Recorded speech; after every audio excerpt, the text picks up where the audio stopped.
সোয়ার যখন হইলেন ইশক গালিব, আমার মাওলা পাক তখন নিজে ইশকের উপরে সোয়ার হইলেন। এই ইশকটা এমনই একটা বিষয় যার জ্বালা, যার যন্ত্রণা নিজেই ভোগ করা যায়, অপরকে দেখানো যায় না। যাহা নির্ধূম অগ্নি, যার আর একটা নাম হইতেছে প্রেম। আর একটা নাম কি? প্রেম। উহার কোন ধোঁয়া ছিল না, উহা কাউকে দেখানো যায় না। তাহলে সোয়ার হইলেন ইশকের উপরে, ছিলেন কোথায়? পঞ্চমুখী নীরব কুশিদার ঘরে।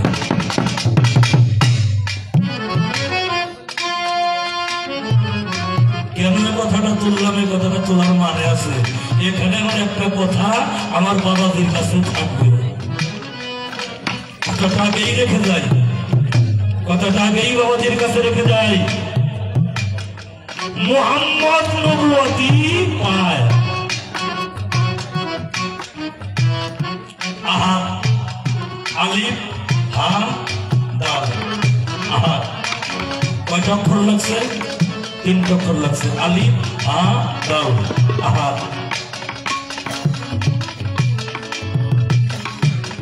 আলিফ হা মিম দাল, কত হয়েছে কি? আহমদ। এখানে কয়টা হরফ ব্যবহৃত হয়েছে? 4টে। আলিফ হা মিম দাল, আহমদ। মুহাম্মদ, মিম হা মিম দাল। তাহলে আহাদেও আলিফ আছে, আহমদেও আলিফ আছে, মুহাম্মদে কি আলিফ আছে? হ্যাঁ, মুহাম্মদে আলিফ নাই। মিম হা মিম দাল যখন আসছে, একটা হইল আইনিয়াতে হাকিকির মিম, আর একটা হইল গাইরিয়াতে একবারের মিম। এই 2টা মিম একত্রিত যখন হইল, তখন এই ওজুদটা পয়দা হইল, এই আবরণটা পয়দা হইল, এই দেহটা পয়দা হইল। পঞ্চমুখী কুশিদার ঘরে আমার আল্লাহ একাই একেশ্বর। ওইখানে কোনো ওজুদ ছিল না, ওইখানে কোনো আকার আকৃতি দেহ ছিল না। এই যে মুহাম্মদ ওই জায়গার মধ্যে নবুয়তিতে পাইল, এইটা আমি অস্বীকার করি না, কিন্তু ওইখানে দেহটা ছিল কিসের? কি বাবা, একটা দেহ না থাকলে তো সেখানে নবুয়ত স্থাপন করা যায় না, হয় নাকি? যায় না। ওইখানে দেহটা ছিল কিসের তৈয়ারি, ওজুদটা ছিল কিসের তৈয়ারি। আর নবী যেহেতু ছিল বাজান, এই নবী আগে না নবুয়ত আগে? নবী আগে না নবুয়ত আগে? নবী কি নবুয়ত পাইছে?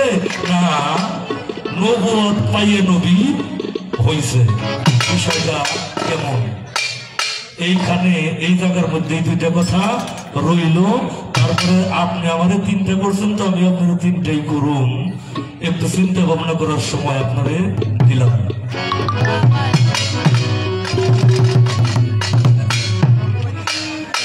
নতুন তো আমরা কোনো কিছুই দিতে পারবো না বাবা। নতুন কি কিছু দিতে পারবো? কোরআনের ভিতরেও নতুন আর কিছু ঢোকানো যাবে না, কোরআন থেকে কিছু বাদ দেওয়া যাবে না, হাদিসের ভিতরেও নতুন ঢোকানো যাবে না, হাদিস থেকেও কিছু বাদ দেওয়া যাবে না। কিন্তু বিষয়টা হলো উদ্ঘাটনের বিষয়। যে যেইভাবে উদ্ঘাটন করছে সে ঠিক সেইভাবেই প্রচার করতে পারে। তো আমার কাছে যে ওই সৃষ্টির মূল থেকে মানিক দেওয়ান সাহেব একটা প্রশ্ন করছে, এই প্রশ্নটা বাবা আমার গানের জীবনে আমি শুনিনি। কথাটাও কিন্তু সত্য, নতুন নাই কিছু। তারপরেও এই প্রশ্নটা আমার গানের জীবনে, আমি যতদিন পালা গান করি, এই পালা গানের জীবনে তো শুনেই নেই। ওই যে কইল যে দয়ালের সাথে কয়েক বছর ছিলাম, আমিও দয়ালের সাথে 18 থেকে 20 বছর ছিলাম। আমার দয়াল আব্দুল আজিজ স্যার, আজিজ সরকার অনেক পালা গান করছে, বাবা জান আব্দুল রশিদ সরকারের সাথে অনেক পালা গান উনি করছেন। কিন্তু এই প্রশ্নটা আমি যখন বাবার সাথে দুয়ার করতাম, তখনও এই প্রশ্নটা আমি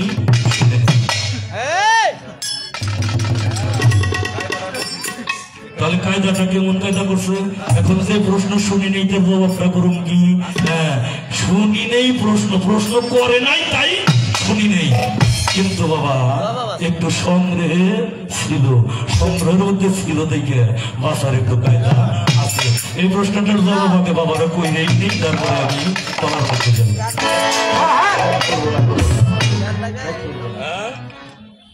না এই প্রশ্ন তো কয়েকটা, এইটার জবাব আগে কইরে নেই, তারপরে গানের মধ্যে প্রবেশ করি। গান একটা গাইয়ে তারপরে আবার আর একটা প্রশ্ন তোমার কাছে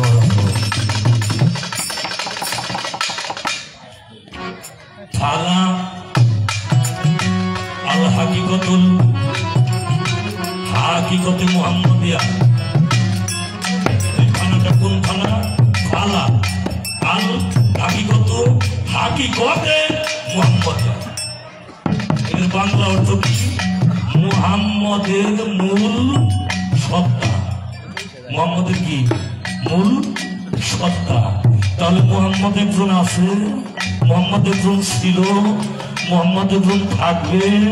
এই মুহাম্মদের মূল সত্তাটা হইল আল্লাহর আল হাকিকতুল হাকিকত, যা হইল মূল সত্তার মূল সত্তা, মূল সত্তারও মূল সত্তা। আমি আসছি কোথা থেকে? আমি আসছি আমার বাবার কাছ থেকে। তাহলে আমার বাবা একজনের কাছ থেকে আসছে না? হ্যাঁ, বাবা তার কাছ থেকে আসছে, সে হইল আমার দাদা। তাহলে আমার মূল সত্তা হইল আমার বাবা, আর আমার বাবার মূল সত্তা হইল আমার দাদা। এটা হলো মূল সত্তার মূল। আলা আল আওয়াল, প্রথম প্রজ্ঞা, প্রথম প্রজ্ঞা। এর বাংলা আবিধানিক অর্থ আছে প্রথম জ্ঞান বা প্রথম বুদ্ধি। প্রথম যে জ্ঞান আর প্রথম যে বুদ্ধি, এইটাই হলো এক প্রকারের খানা। খালা আল রুহুল আজম, খালা আল রুহুল আজম, সর্বশ্রেষ্ঠ শক্তি সম্পন্ন যে রুহু, সেই রুহু। আল রুহে মুহাম্মাদিয়া, আল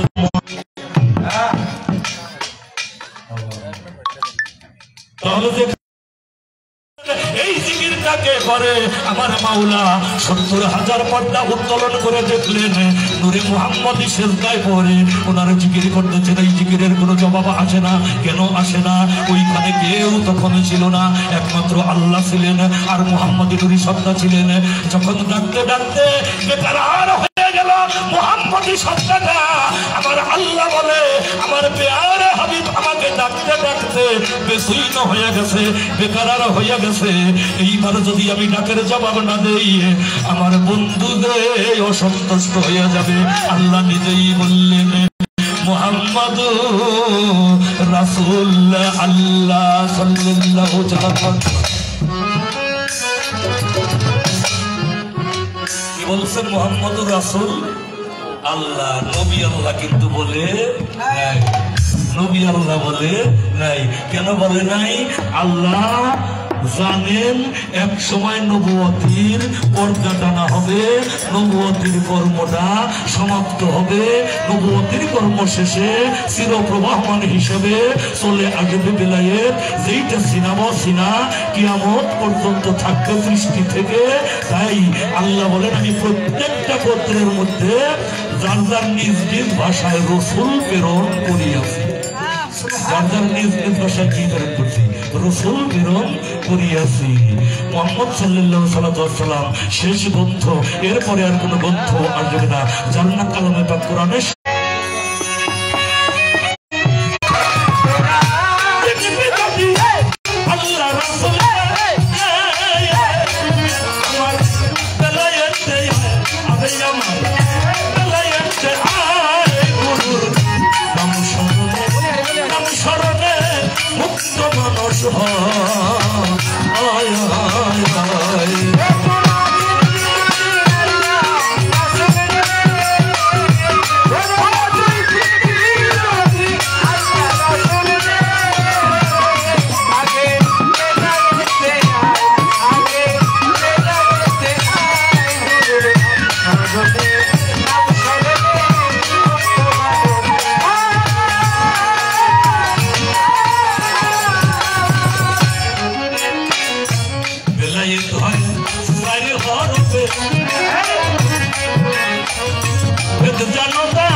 করে গো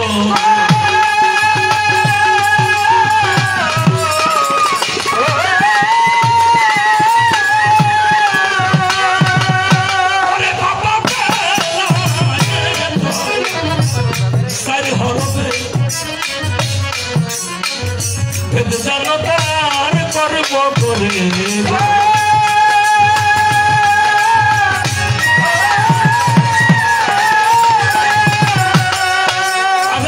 রসুল কাছে দিলে পরে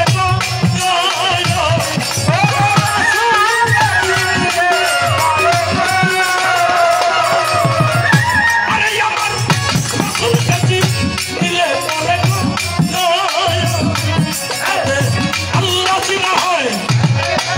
আল্লাহ চিনা হয় ওরে তাতে মুক্ত মানুষ হয় গুরু আমি সরবে মুক্ত মানব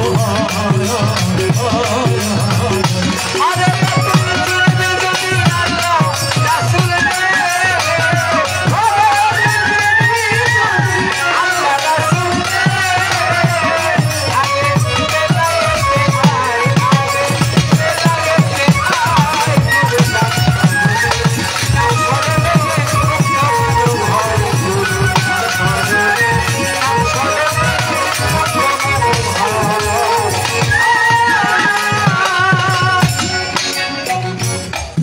জিনায়ার সাফারি দেখো রসুল তাহার ভাই কান্ডারি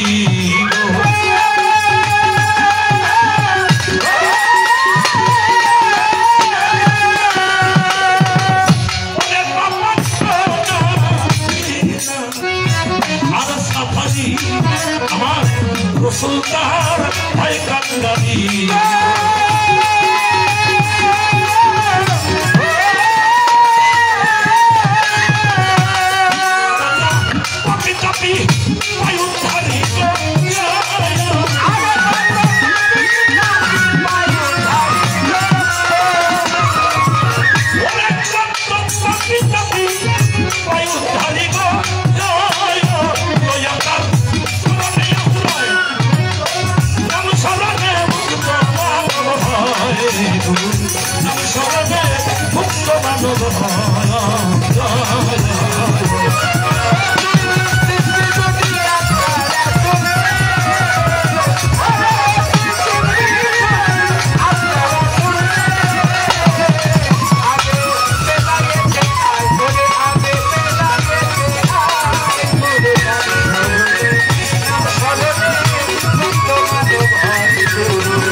রশিদ বলে মুর্শিদ আমার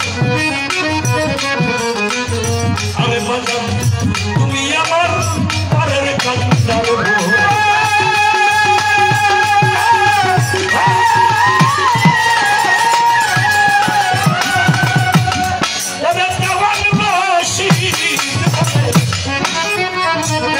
মুর্শিদ আমার বাজান তুমি আমার পারের কান্দার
বিনা উপলক্ষেই এরা বেড়ে প্রাপ্ত গেছে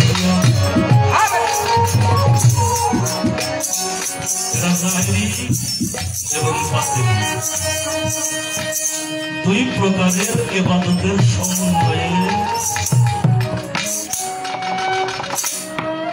মাওলাইয়ার শক্তি অর্জন করিয়া বিনা উপলক্ষে বেলায়েত প্রাপ্ত হইয়া গেছে।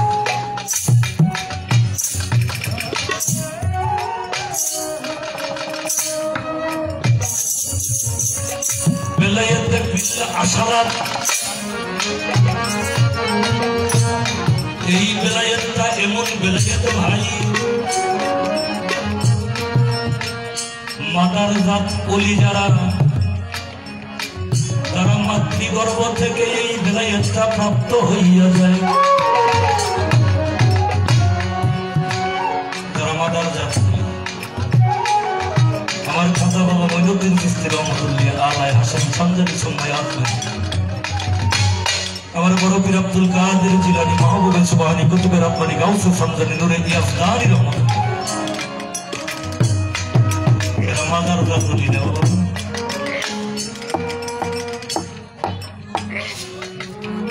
বেলায়েতে বিল আশালাত প্রাপ্ত এরা।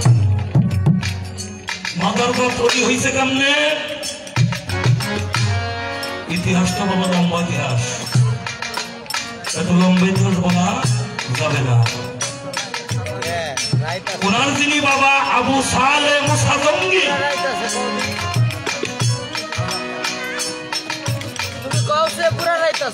হ্যাঁ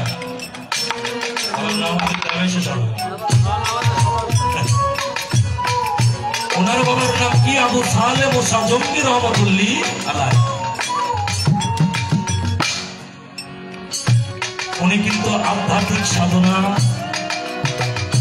তার নিজের বাবার কাছ থেকে সংগ্রহ করেছেন। আধ্যাত্মিক সাধনা নিজের ঘর থেকেই সংগ্রহ করেছেন এবং পাঞ্জেগানা পাঁচ ওয়াক্ত তাহাজ্জুদ সহ জীবনেও যিনি কখনো আপনারা সকলেই জানেন, একটা ফল নদী দিয়ে ভাইসে যাইতে লাগছিল, যে ফলটা উনি ক্ষুধার কারণে সহ্য করতে না পেরে ভক্ষণ করছিলেন। ভক্ষণ করার সাথে সাথে যার মনে পড়লো এই ফলটা কার কাছে, আমি না হইয়ে না জানাইয়ে ফলটা ভক্ষণ করলাম, আমার অপরাধ হয়ে গেছে। সেই ফলের যিনি মালিক, তাকে খুঁজতে খুঁজতে খুঁজতে খুঁজতে তার বাড়িতে গিয়ে সেখানে 12 থেকে 14 বছর গোলামি করিয়া তারপরে ক্ষমা চাইলেন। তিনি ক্ষমা করলেন কিসের মাধ্যমে? তিনি বললেন, ক্ষমা করতে পারি, আমার একটা মেয়ে আছে, চোখে দেখে না, আমার মেয়েটা খোড়া, পাউ দিয়ে হাঁটতেও পারে না, আমার মেয়েটা বদির কর্ণে শুনতে পারে না, আমার মেয়েটা এমন কালো কুৎসিত, কারো দেখতে পছন্দ হবে না। এই মেয়েকে যদি তুমি স্বামী করো, বিবাহ করো, বাবা তোমার জানাই, তাহলে এই ফল থেকে তোমাকে আমি মুক্তি দিতে পারি। তাই আবু সালে মুসা জঙ্গি ভাবলো, দুনিয়ার জীবন কয়েকদিনের জীবন, কয়েকদিন থাকবো বলতে পারি না, কিন্তু কাল হাসরে যদি এই ফলের জন্য আমাকে এই ব্যক্তি যাইয়া করে তারা, ওইখানে কি জবাব দিব? আমি জবাব না পাই খুঁজিয়া, তাই তো বলে যত কালো কুৎসিত হোক, বুমা হোক, খোড়া হোক, বদির হোক, অন্ধ হোক, তাকে আমি করবো বাবা দিয়া।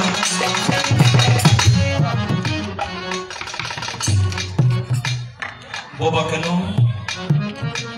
সে কখনো পরপুরুষের সাথে কোনো কথা বলে না। অন্ধ কেন? সে কখনো পরপুরুষের মুখ দর্শন করে নাই। বধির কেন? সে কোনো কুবাক্য কখনোই কর্ণে শ্রবণ করে নাই। খোরা কেন? সে কখনো অপ্রয়োজনে বাড়ির বাহির, পর্দার বাহির হয় নাই। পর্দার বাহির হইলেও সে তার মতো করে সে পর্দা দিয়ে বাহির হইছে। কালা কুচ্ছিত কেন, তার ওই চেহারাটা কেউ কখনোই দেখে নাই। তবে এমন একজন সাধক, এমন একজন সাধিকা, তার ঘরে হইলে আমার বড় পীর আব্দুল কাদের জিলানী মাহবুবে সোহানি গাউসে সামনে বাবাজান আবির্ভূত হয়েছেন। তদ্রুপ আমার খাজা বাবা মাতৃগর্ভে থেকেই আল্লাহর জিকির করেছেন, পাকপান্তনের ধ্যান করেছেন আমার খাজা বাবা। তাই তো তারা বাকার জাত অলি, ওইভাবে তারা মাতৃগর্ভ থেকেই বেলায়েতটা প্রাপ্ত হয়ে গেছে।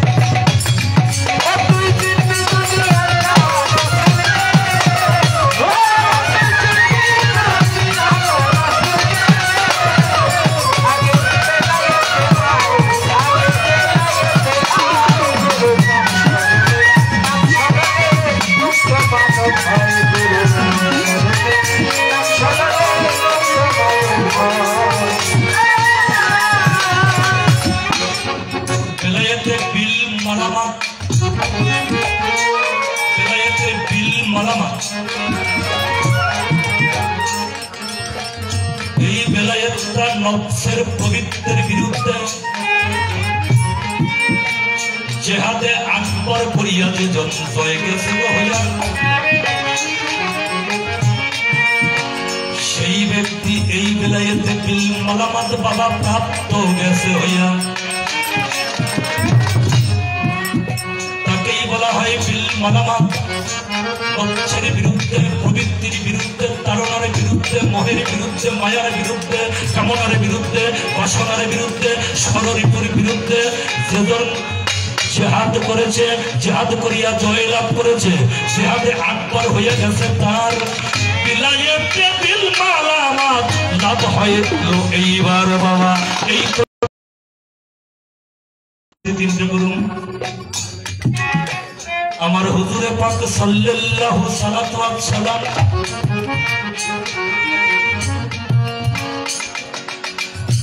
আসলেন এই ধরা দামে ভাই।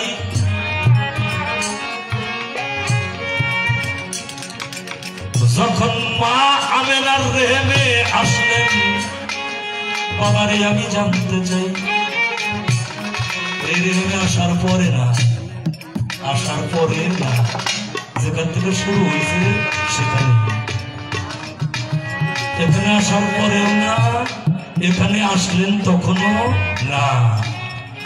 উনি মা আমেনার পবিত্র রেহেমে আসার আগেও উনার আরো 5টি হালিয়া ছিল।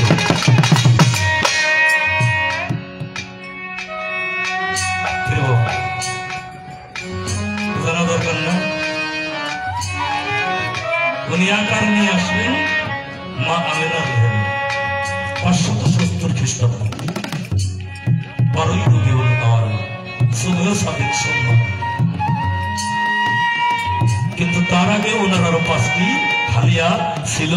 এই 5টি হালিয়া কোথায় কোথায় কি অবস্থায় ছিল, এই স্থানান্তরিত হইল স্তর বাই স্তর, কোন স্তরের মধ্যে উনি কোন রূপে বিরাজমান ছিল, এই কথাটা আমাদের কাছে।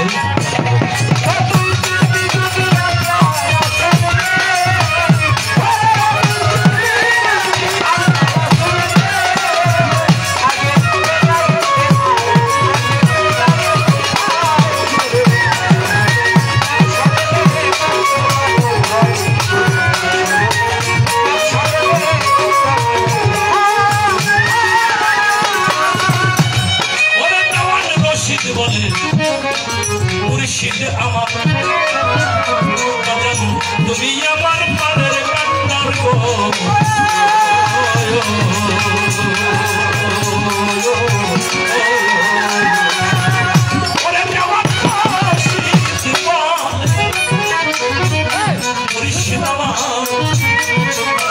তুমি আমার পানের কান্নার গো,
মাধ্যমে জবাবদেহি করলাম।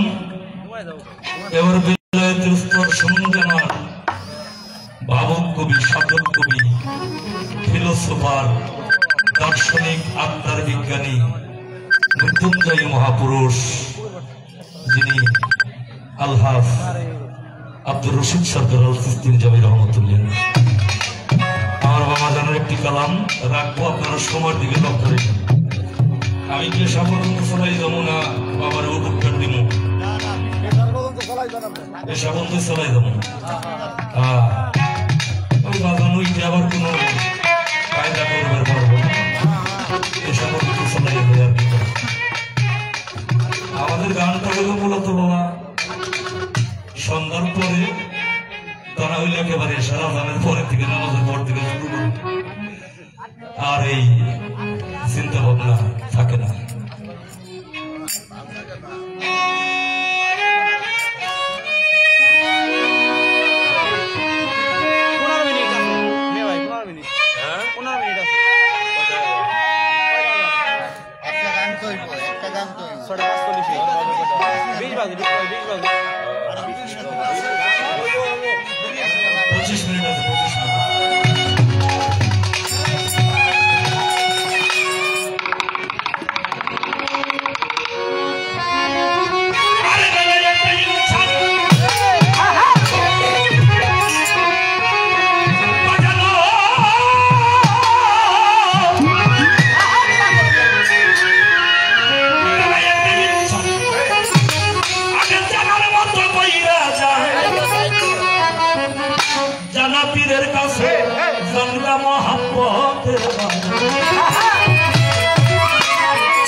আপন ঘরে বৈশা যদি দেখতে যাও মন মৌলা, আপন ঘরেতেই বৈশা যদি দেখতে যাও মন মৌলা রে।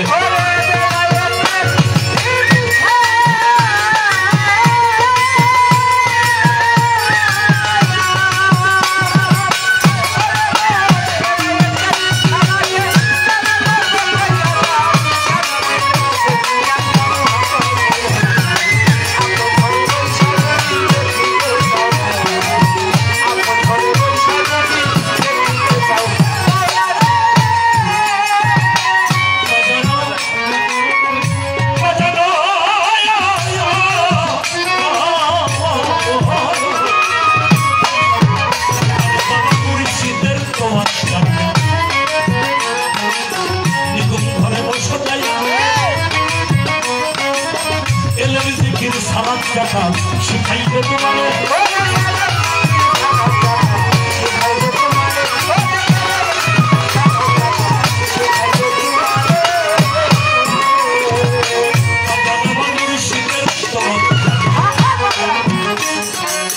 নিকুম ঘরে বসতাইয়া এলেমে জিকির সালাত জাকাত শিখাইবে তোমারে।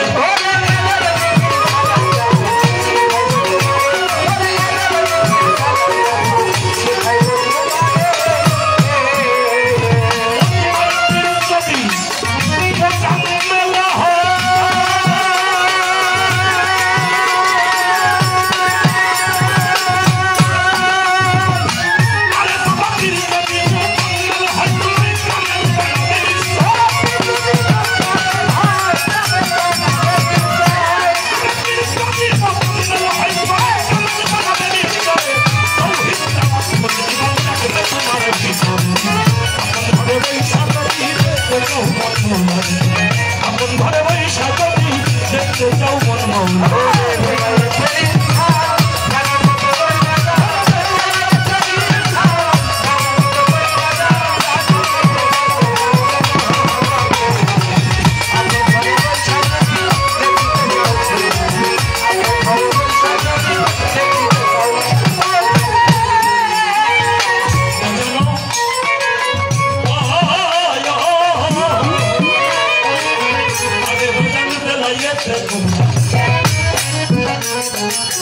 হাসিল করছে যারা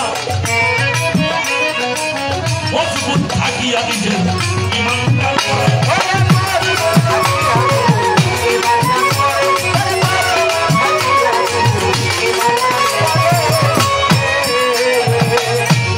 জানতে লাগে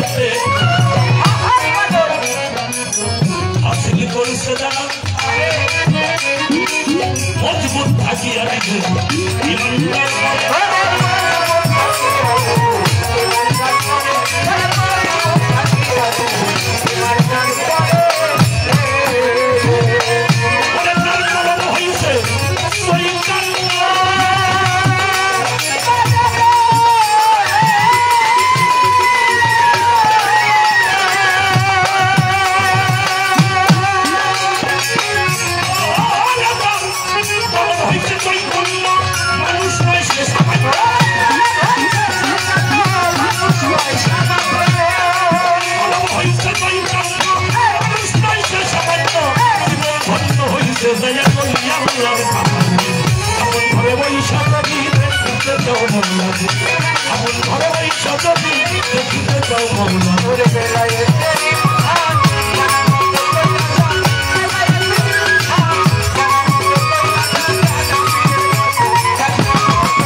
যদি হাসিল করিবি মন আমার এমন ইবাদত করো বলি তোমারে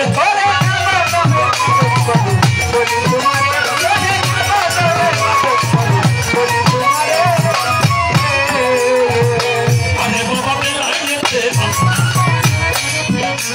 যদি হাসিল করবি মন আমার এমন ইবাদত করো বলি তোমারে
সহিষ্ণুতা ইবাদত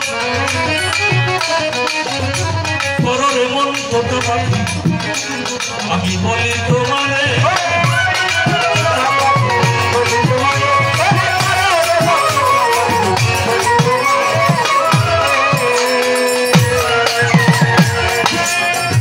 আরে কোটার সহিষ্ণুতা ইবাদত পররে মন কত বলি তোমারে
মুর্শিদ ব্যতীত, দয়াল গুরু ব্যতীত কারো পারের কোন উদ্ধার হবে? হবে কি বাবা? হবে না। কিন্তু সেই দয়াল মুর্শিদকে, আমার আদম চানকে, আমার আলাউদ্দিন চানকে, আমার রশিদ বাবাকে, আমার পরশ চানকে, আমার আজিজ বাবাকে আমি কতটুকু মহব্বত করতে পারলাম, ভালোবাসতে পারলাম? মদিনা থেকে অনেক দূরের রাস্তা ছিল ইয়ামিন, আপনারা সকলেই জানেন। অনেক দূরের রাস্তা ইয়ামিন। ইয়ামিনের করুণ শহরে আমার নবী প্রেমিক, আমার হুজুরের প্রেমিক, মৌলার ইশকে ফানা, দয়ালের ইশকের পাগল, পাগল ওয়াস আল করুনি বারগাহে রাসূল, আমার হুজুর ইয়ারা আসাদ গন্ডিয়া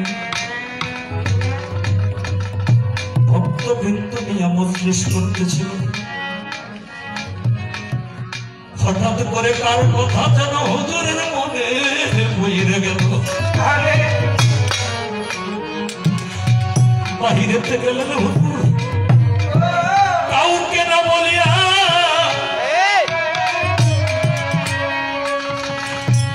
পিছনে পিছনে কিছুক্ষণ পর হযরত আয়েশা সিদ্দিকা গায়ে চলিয়া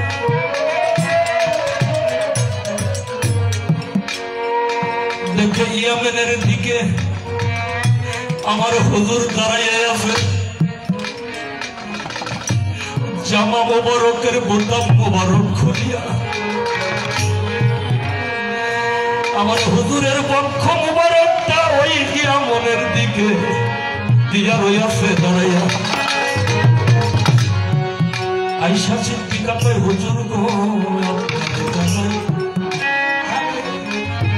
আপনার মজলিসের মধ্যে কত প্রাণ প্রিয় ভক্ত আছে, তারপরেও কেন আপনি এখানে এসে এই দিকে দাঁড়িয়ে আছেন? বলে, আয়েশা রে, আমি তোমার বোঝাইতে পারবো না, ওই পাগল যে কেমন পাগল আমার ইশকে হইছে ফানা, ইশকে ফানা হইয়া রে পাগল উন্মাদ গেছে হইয়া শুধু মুখে আর অন্তরে জপনা করে মোহাম্মদ মোহাম্মদ মোহাম্মদ রাসূলুল্লাহ কইয়া, কিন্তু সে আসতে পারে না, তার ঘরে আছে মা, মায়ের খেদমত করতে আছে পাগল, সেই জন্য আমার কাছে আসতে পারে না। বলে, আমি এদিকে দাঁড়াই আছি। আয়েশা সিদ্দিকা এখানে দাঁড়িয়ে কি হবে হুজুর? কয়, কি হবে তুমি বুঝতে পারবো না। ওই ইয়ামেন থেকে বাতাসটা তখন আসতেছে বহিয়া, ওই বাতাসের সাথে আমার পাগল যে ইশকের একটা তীর ছাইরা দিতে, ওই ইশকের তীরটাই আসতেছে ভাসিয়া বুকের মধ্যে যখন লাগে, বুকের মধ্যে যখন লাগে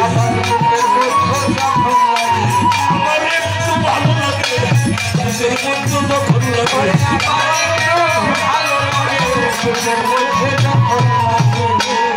গুরুজনে ভক্তের জ্বালারে অন্যে কি তাই জানে, জগতে মাই জানে সন্তানের জ্বালারে রাস্তায় দাঁড়ে দাঁড়ে। আমার হুজুরকে আয়েশা সিদ্দিকা যখন গেলেন নিয়া, ইশকেতে ফানা হইছে আমার ওয়াজ করনি আউলিয়া। ধ্যান যুগে আমার নবীজির তপ করে তাই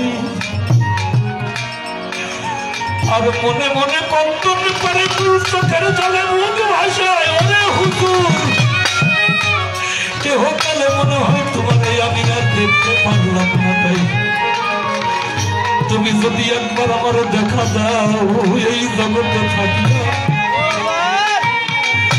আমার তাপিত প্রাণটা শীতল হইত তুমি কবে আমার দেখা দিবা দিয়া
কোথায় ভাইয়া তো তোমায়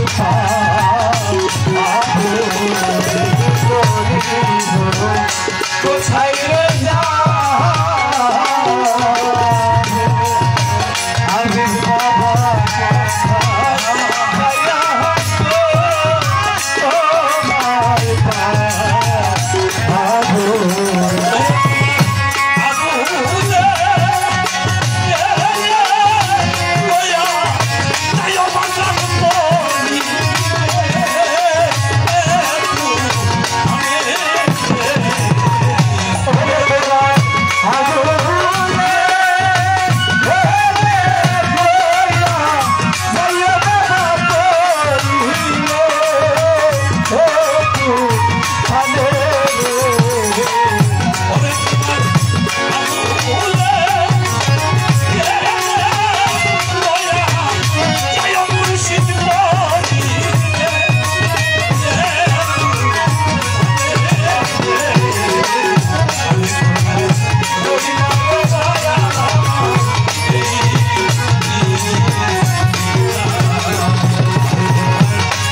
প্রেম ভক্তিতে ভালোবাসায় সন্তুষ্ট আমার আল্লাহ বললেন, হে আমার প্যারে হাবিব, কাল হাসরের মাঠে একমাত্র নবী প্রেমিক ছাড়া, পাক পঞ্চতনের প্রেমিক ছাড়া, আহলে বায়াতের প্রেমিক ছাড়া, গুরুর একনিষ্ঠ ভক্ত ছাড়া ওয়াস আল কুরআনীকে কেউ চিনতে পারবে না।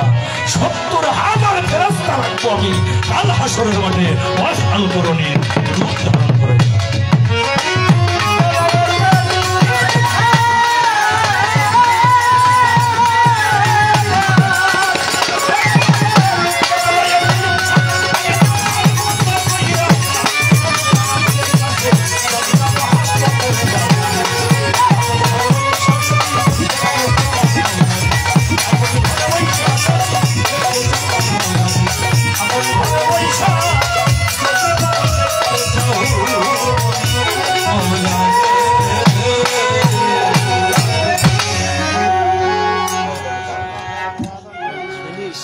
আজান এবং নামাজের বিরতি শেষে আজান এবং নামাজের বিরতি শেষে